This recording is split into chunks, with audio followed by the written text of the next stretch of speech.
Siren, I need you over here. Like most people with garage workshops or studios, we struggle for space and usable worktop surfaces. Now, we could always go to IKEA, buy a new table, but I think we can do better.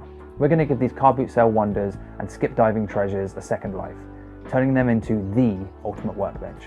The pillar drill and the bench sander are just too awkward to keep getting out every time, and these electric hand tools still function perfectly well, but since buying them nearly 10 years ago, we've upgraded to newer models, so they're going to be part of the pit. But the seed for the whole workbench concept is the planer. This thing weighs a ton and takes up a lot of floor space, but it needs a new home, and this is it.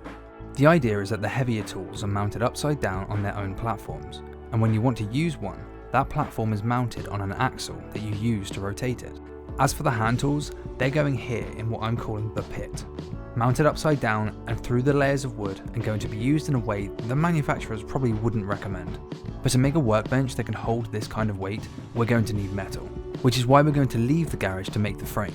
With nearly 30 meters of steel, we just can't achieve this here. Luckily, we're very fortunate here at Corgi Approved to have access to great metal working facilities thanks to my full-time job.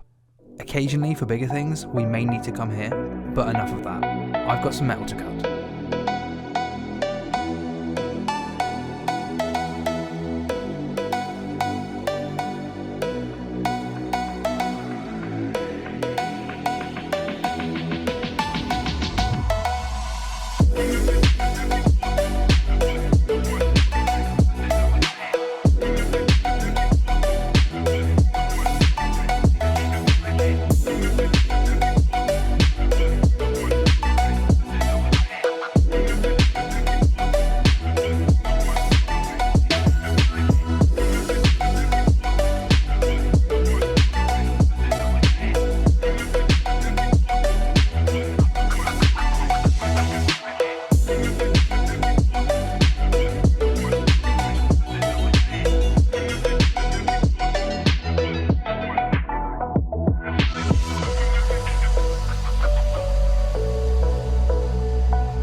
Right, it looks like we've designed ourselves into a bit of a hole here. So the original concept was that with the rotating plates, there would be an axle that would be mounted on the bar.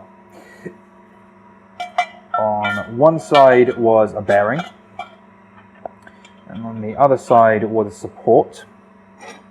And this was so that if I needed to change the bearings, I could easily unbolt it. And now that it's time to put it together, it doesn't work like that. So I'm going to have to bolt all this together and weld it in place with the platforms. I was hoping I could build the platforms first and then work around that, but it looks like I'm going to have to build it in one go. I better get on with it.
we are back in the garage and I could not be happier with how well this fits in here.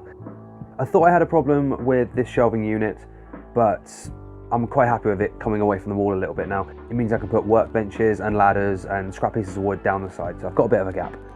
Now, before I go putting the heavy tools on, I do want to give this a lick of paint before we see what Siren has to say.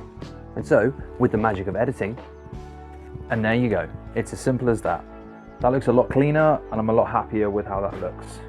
Now, I guess it's time to see if it's Corgi approved.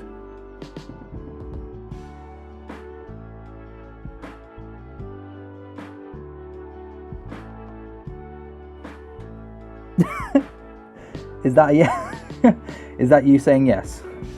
So, if you like the frame, you give approved. If you don't like the frame, not approved. Ready? I mean, I don't know. I don't know which one that was.